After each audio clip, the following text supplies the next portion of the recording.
You wake up in the home you have owned for 30 years. You paid the mortgage, you paid the property taxes, you followed the rules, but you walk out your front door, look at the garden you planted a decade ago, or the wood fence that separates you from the street, and suddenly you realize something has changed. The land is still yours on paper, but the control over it, that is slipping away. This isn't about a natural disaster destroying your home. This is about a quiet, bureaucratic shift that is turning the sanctuary of homeownership into a source of constant, low-grade anxiety for millions of older Californians. It is the feeling that the goalposts are moving in the fourth quarter of the game. Welcome back to Tax Hack Pro. Today, we are not just talking about taxes. We are talking about the asset those taxes are supposed to secure, your home. We are diving deep into California's Zone Zero mandate, a policy that is redefining property rights, threatening the budgets of retirees, and forcing a massive question onto the table. How much regulation can a homeowner absorb before the house they worked their whole life for starts to feel like a liability? If you are a homeowner in California, or even if you are just watching the trends of property regulation across the U.S., you need to understand this. This is the story of the embers and the equity, and why the space 5 feet from your front door has become the most controversial real estate in the state. Let's get into it. To understand the panic that is quietly spreading through neighborhoods from San Diego to the Sierra foothills, we have to look at what Zone Zero actually is. It sounds like something out of a science fiction movie, but it is a very real, very dry piece of policy that carries massive implications. For decades, the focus of wildfire safety was on the wildlands, the forests, the massive fire breaks. But after seeing devastating fires like the Camp Fire in Paradise or the Tubbs Fire, the state's strategy shifted. The data showed that homes rarely burn down because a wall of flames washes over them like a tsunami. They burn down because of embers, tiny, wind-driven brands that can travel a mile ahead of the fire front. These embers land in a gutter full of leaves, or on a doormat, or in a bed of mulch right next to the siding. So, the state introduced Zone Zero. This is a mandate targeting the first 5 feet extending from your home's exterior walls. The objective, total non-combustibility. The state wants to create a sterile buffer where nothing can ignite. On paper, in a sterile government office in Sacramento, this makes perfect sense. It is simple physics. Remove the fuel, remove the fire. But the real world is not a laboratory. The real world is your front yard. Imagine what lives in that 5-foot zone right now. For many of you watching, that is where your prize-winning rose bushes are. That is where the wood gate is that keeps your dog in the yard. That is where you put the privacy trellis to block the view of the street. That is where the mulch is that keeps your foundation from drying out. The state is effectively saying that this zone, the most intimate, visible part of your home's exterior, needs to be stripped. No wood mulch, no flammable plants, no combustible fences attached to the house. For a new construction project, this is easy. You just pour concrete and gravel. But for a home built in 1980 or 1960, this is a retrofit nightmare. And this is where the policy crashes violently into the reality of aging in place. Let's talk about the economics of this, because here at Tax Hack Pro, we follow the money. Who pays for this? You do. There is a profound disconnect between the policy writers and the people living on fixed incomes. When you are retired, your financial life is a fortress you have carefully built. You have your pension or social security, your savings, and your paid-off house. You have calculated your expenses down to the dollar. You know what the property tax bill will be. You know what the utilities cost. Then a mandate arrives that essentially says, remodel your landscape. This isn't just about buying a bag of gravel. Let's break down the real costs. Removing mature vegetation is expensive. Hauling it away costs money. Tearing out a wooden fence and replacing it with non-combustible metal or masonry, that can run into the thousands or even tens of thousands of dollars depending on the length of the fence. And who is going to do the work? If you are 35 and handy, maybe you spend a few weekends doing it yourself. But if you are 75, if you have mobility issues, you are now at the mercy of the labor market. And in California, the cost of labor is skyrocketing. You are competing for contractors who are already booked solid. This creates a terrifying compliance gap. You have the law on one side and your bank account on the other. For many seniors, the question isn't, do I want to be safe? Of course they do. The question is, do I spend my emergency medical fund on a new metal fence because the state changed the code? This is the hidden tax of homeownership in the modern era. It doesn't show up on your county assessor's bill. It shows up as regulatory compliance costs. And unlike property taxes, there are very few exemptions for seniors or low-income owners when it comes to the raw cost of materials and labor. But there is a darker layer to this onion. Why is the state pushing this so hard right now? The answer is insurance. We are watching an insurance exodus in California. Major carriers have paused writing new policies or are non-renewing existing ones by the tens of thousands.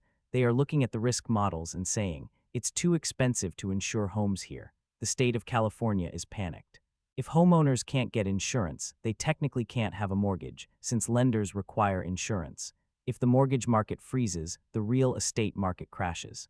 If real estate values crash, property tax revenue, the lifeblood of the state, evaporates. So Zone Zero is not just about saving your house from a fire. It is a desperate attempt by the state to signal to the insurance companies, look, we are lowering the risk, please come back. They are outsourcing the risk management to you, instead of the state managing the forests effectively, which takes billions of dollars and years of bureaucratic fighting. They are shifting the burden to the homeowner.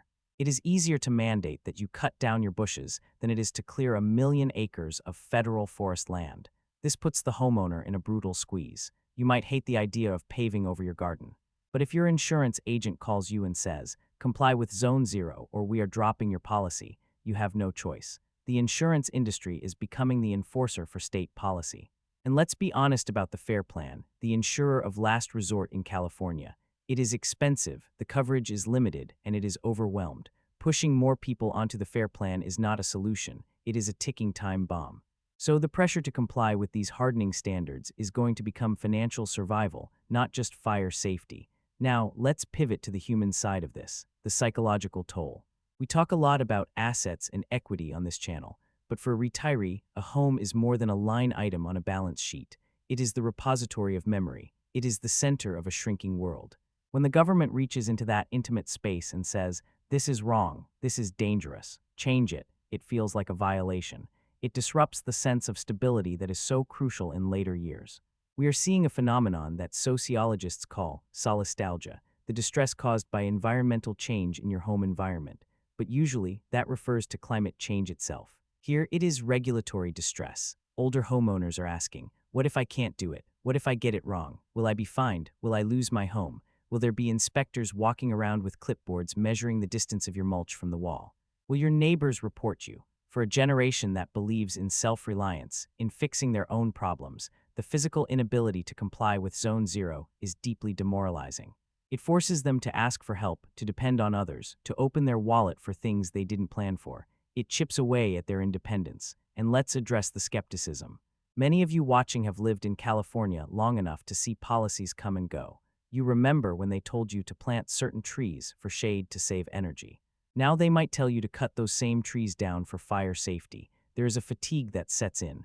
What do they want from me now? There is a valid argument that the state is focusing on the micro because they failed at the macro.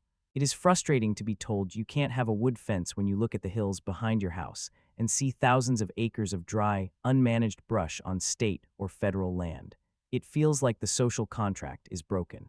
I pay my taxes for you to manage the infrastructure and the safety. Why is the job falling to me? However, here at Tax Hack Pro, we deal in reality, not just complaints. The reality is the rules are changing. The climate is changing, and the insurance market is changing. So how do you protect yourself? How do you navigate the era of Zone Zero without going broke or losing your mind? First, you need strategic clarity. Do not panic based on a headline. You need to know if you are actually in a very high fire hazard severity zone. Not all of California is subject to the strictest rules yet. Go to the CAL FIRE website. Look at the maps. Verify your status. Don't spend money solving a problem you don't legally have yet, unless you are doing it purely for insurance reasons. Second, understand the phasing. These regulations rarely hit 100% of the population overnight. Usually, they trigger upon the sale of a home or significant remodel, or over a phased timeline for existing structures. Knowing the timeline is the difference between panic selling and strategic planning. Third, the hardening ROI. We have to look at this as investors. If spending $5,000 on hardening your home, clearing Zone Zero, installing mesh vents keeps your private insurance policy active, that is a massive return on investment. If you get dropped and have to go to the FAIR Plan, your premiums could triple. In that scenario, the expensive landscaping work is actually cheaper than the alternative. Fourth, look for money. The state knows this is a financial burden.